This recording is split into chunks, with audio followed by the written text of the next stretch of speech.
Welcome to the Discovering Leadership podcast. My name's Corbin Hannis. I'm joined by my co-host Carl Bowden. Carl, what are we going to be talking about today? Yeah, so today we're going to be talking about crafting strategy. This is going to be a new series in the Discovering Leadership podcast, and we're going to be talking about defining our current state. So, if you guys haven't checked in on the Discovering Leadership podcast, this podcast is to invest in you. This is going to help you instill the foundational principles of leadership in your life.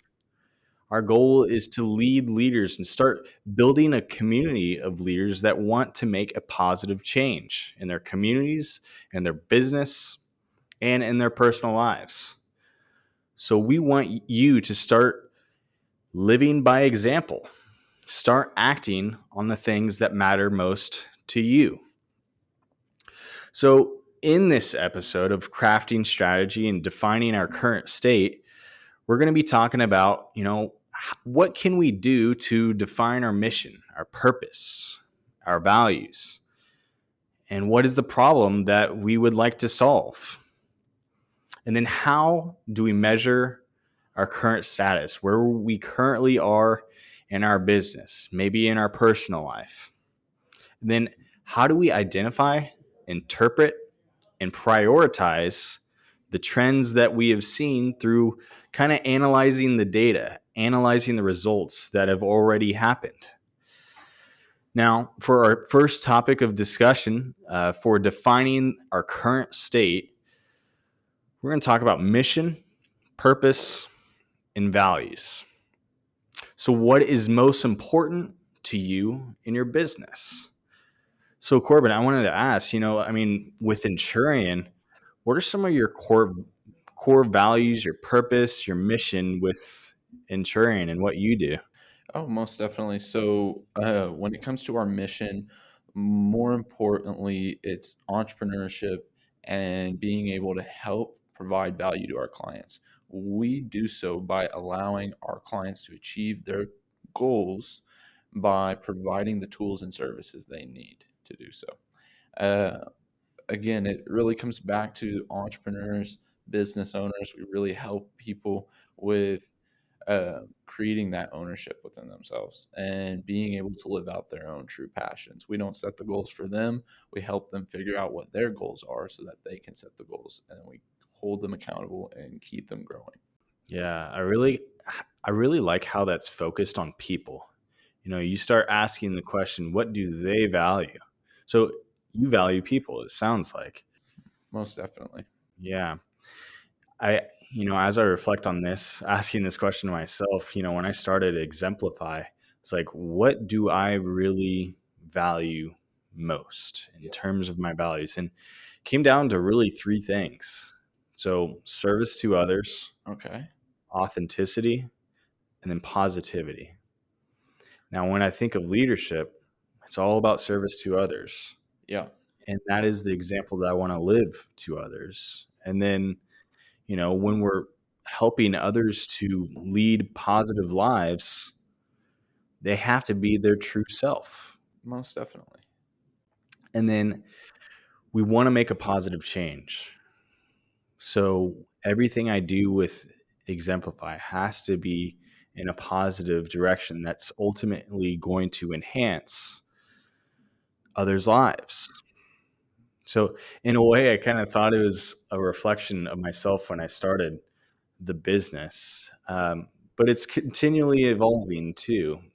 But that's kind of what I wanted to focus on Yeah. and the impact that I wanted to make through those three values of positivity, authenticity, and then service to others. That makes sense. It's um it reminds me of our transitions through the business life cycle. It's like as time has gone on, we've been able to define our values and define that mission and the purpose that we have for our clients a lot further.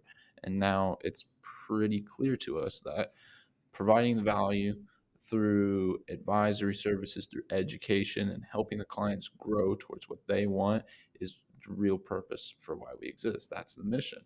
And At the very first day, whenever we first started, it wasn't so much. It's like I didn't have it. I was kinda back of mind, but wasn't forefront and all written out. Definitely not the verbiage used within the business plan and everything. But you're saying as time goes on, you've been able to mold that mission and mold the values that you have through time as things have changed. That's definitely something I can relate to. Yeah. Another question to ask when we think of our mission, our purpose, our values is, what were we meant to do? So for me, I grew up actually in the outdoors. So I got my undergrad degree in wildlife conservation biology. But I also realized growing up, I was really passionate about leadership as well. Yeah, I had very positive examples from my dad, some mentors of mine, some organizations I've been a part of as well. And, it came down to me really combining the two and focusing a lot on natural resource or conservation organizations with my business with Exemplify. yeah. So, everything that I do, I want to make sure it aligns with my purpose, my mission, my values. That see, that makes a lot of sense. It's like, whenever I've asked myself that question getting into business, like I said, we started and it was something that's like I started the business. I knew I was good at taxes. I knew I could do some accounting work, I had the experience, I had the know-how. I was like, "Okay, here's what I'm going to do. I'm gonna file taxes for people." That was it. That was the plan. It's file taxes, charge people, make a little bit of money. Cool, we've got a business. We're running something. We're doing a little bit more than nothing. But over time, as I continue to ask myself that questions, I go to clients, and if I ask myself, "What was I meant to do when I walked in the door?" half the time I'm thinking, "Oh, well, I'm working with small business owners, I'm working with entrepreneurs, people that are wanting to start a business, people that are self-employed, say rental property owners, real estate investors, whoever they are." I walk in and I'm if I walk in thinking of it from my perspective of what I was meant to do, it's really just bring value, help add some value to the client's life, whether however that is. And then I have to ask myself that from the client's perspective. What was I meant to do based upon the client's wants, based upon what they need? Sometimes all they need is a tax return, and that's it. It's just come get my documents. Let's file this tax return. Okay, I'll see you next year. That's worked before, but more frequently than not, it's, "Corbin, can you come sit down with me and explain what's in the tax return to me so that I understand and I can use that information to make business decisions down the road? Corbin, can you help educate me based upon the tax law or help me make some of these business decisions as we move through our business so that we can continue growing?" And now, whenever I ask myself that, "Well, what was I meant to do?" question from the client's perspective, then it really helps me define those mission, vision, and value statements that I have a lot further. And that's one of the big reasons why we got to where we are right now. So I'll ask clients, I'm like, "Hey, what keeps you up at night, or what can I help you out with? What do you think I should be doing for you?" Yeah, that's a really interesting perspective because, to direct your business, you're looking at kind of the market. What do they need, in their business or maybe in their personal lives to do taxes effectively? Yeah, So you're letting that kind of help guide the business in a way. You know, Another point to mention here is that this is a continual process. We're always learning and always evolving into having a more clear state of who we are individually, but also in business as well.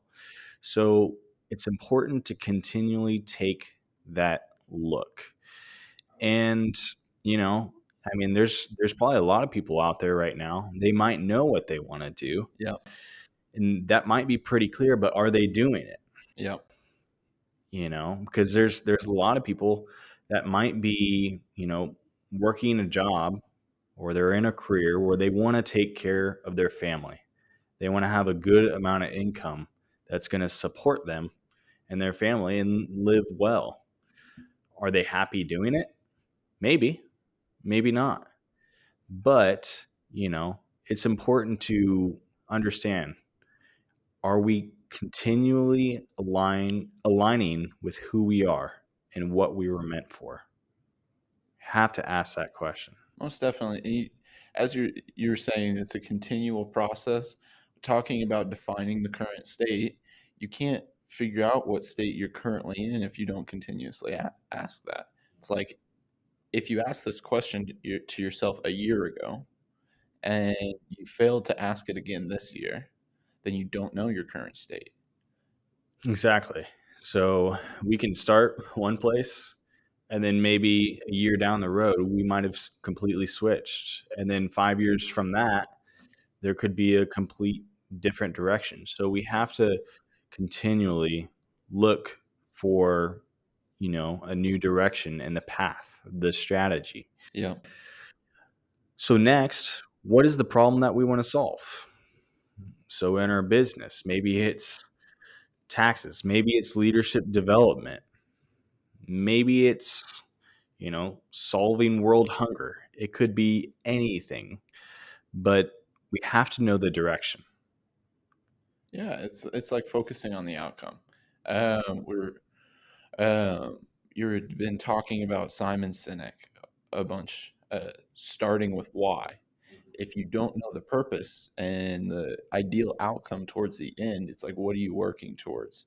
Uh, exactly what you asked here. What problem are you trying to solve? It's like, what's that ideal outcome? If there's if the ideal outcome that you're looking towards and you look towards that purpose and it seems as though that problem's already solved or there's not really a problem there, then it's very difficult to create a business model out of that. If nobody had problems with taxes and nobody had to pay taxes, I wouldn't have much of a business. If everybody understood taxes and they were so easy, then again, I wouldn't have much of an advisory business if it was an easy business to do or a easy problem to solve because then nobody would have to put too much thought into it. Whereas my advisory side comes to education. A lot of people were struggling with the education side of taxes. They wanted to understand it. They wanted to know how they could use the information and apply it to their position. And that was the biggest problem my clients were facing. So we pivoted and made sure that we can solve that problem. So uh, it might have started with just filing tax returns because people needed a way to get that done, but now it's something completely different as a result of that problem, as a result of the why.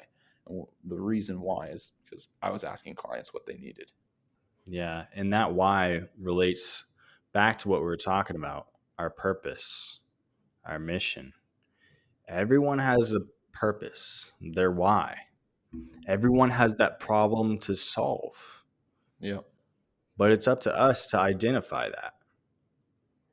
So we have to ask the question, where can we be best fit to help solve the problems of the world, of the people that we work with in business? Now, to understand where we're going to be heading, we have to measure where we currently are. We have to understand our current status. So, up until now, what have the results been in business? Have profits come in? Has the culture been been developed? Is it healthy? Is it not so healthy? When we ask those questions, that gives us a little bit of insight of where we need to go and Yeah. what direction we want to take. Measuring your current status is very important because well, I'm a numbers guy, so numbers make sense to me, and that's what I like to see is quantifiable items in front of me because they're easy to maneuver around in my brain. But you have to be able to measure that. It goes back to the idea of SMART goals, specific, measurable.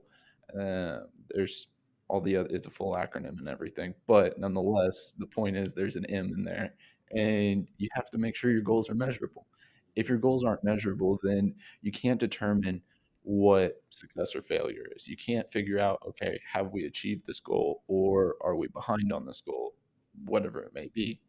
Uh, and even if it's something more abstract, there's you were talking about like culture. Is the culture something that we're happy with?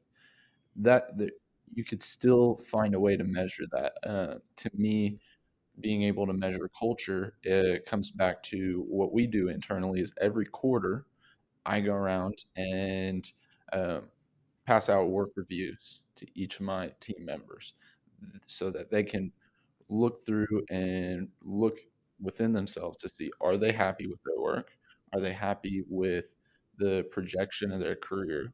Are they happy working for Enturian? And ask them all of these different questions of their experience inside the company. That way I can get alternate perspectives, but also I put in different questions in there with numbers, like rate 1 out of 10, how happy you are, um, things like that, and do essentially a survey. That's a way for me to quantify how well of a job we're doing just based upon relationships. Totally. There's definitely different ways of measuring. There could be subjective or objective, something with hard numbers, something with more of an emotional attachment to it. So, it could be something that's found within spreadsheets, the hard numbers. It could be asking, deeper questions and maybe sending out a survey to people that we work with and finding out what or how do they feel about the company? What direction do they want to see it go? What needs need to be met for them? We have to meet people where they are to understand not only them but also the business. And sometimes, ourselves too. So we have to, have our experiences and decisions that we have made. We have to make sure that, is this working out for us? We have to identify some of the successes and some of the failures. When we look at both sides of the spectrum, that's where we truly understand, hey, this is our strength, this is our weakness. Yeah. No, that makes sense. It's like it goes back to what I was saying with SMART goals and having something that's measurable. If you set a goal for yourself and you're not able to measure it, you can't tell whether or not it's been achieved or you're still working on it if you failed or if you're succeeding. Um, though that's very, very integral. But applying that, it also is very important for being able to identify, interpret, and prioritize some of the trends within your business and whether or not you're going to be hitting those goals over time and looking forwards. If you're consistently, say, hitting every single goal, you got to be able to look at that information holistically and see, okay, what isn't working? Is it if you're like I said, if you're consistently hitting every single goal, maybe your ability to set goals isn't necessarily working. If you're failing at every single goal that you set, again, it might be your ability to set goals. If, say, 50% of the time you're hitting your goals, 50% of the time you're not hitting your goals, okay, where are we doing good? Where aren't we doing good? That's a really good question to ask. But using that information to look holistically is very important so that you can determine what you need to do for the future and acting upon that information. Exactly. So once we identify those and interpret those and prioritize those, what would we like to focus on? There could be multiple areas within, the business or in our personal lives too. Maybe it's finances. Maybe it's our mental state or emotional state. Or maybe we want to invest more in personal development or professional development. In our personal lives, possibly we want to focus more spiritually on things. There's always a balance in everything that we do. Uh, and is that balance creating, positive benefits for us? Now, we have to analyze that data. There are particular trends that are going to help speak to what our culture is about or what our finances are about.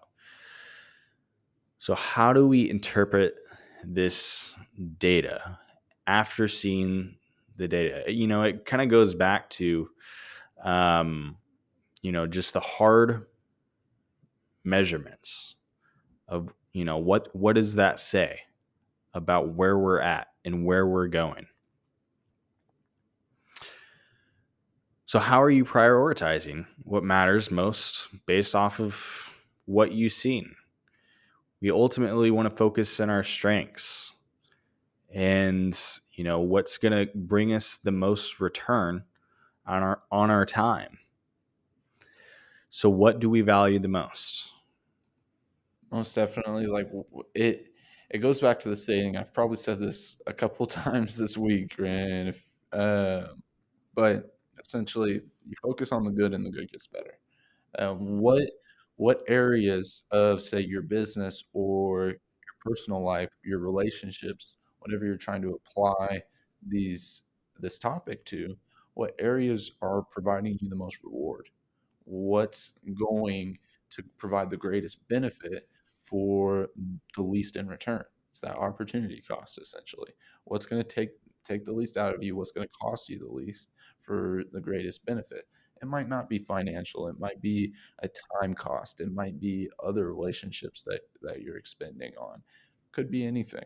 Uh, and again, it depends on what area of your life you're trying to implement this in.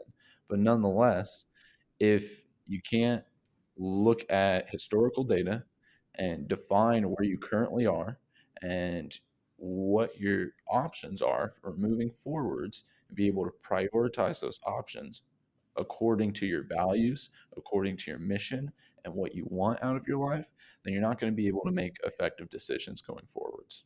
Simple as that. Yeah, we ultimately have to understand our past to find a way forward for the future. So, based off of that data, what are the patterns showing us? And what have we seen in the past to help, redirect for the future in planning our vision? So, for our next episode, we're going to be talking about what does that vision look like after we've looked at the past or maybe our current state, the data, the culture, what we value, our purpose, our mission, and where we would like to go.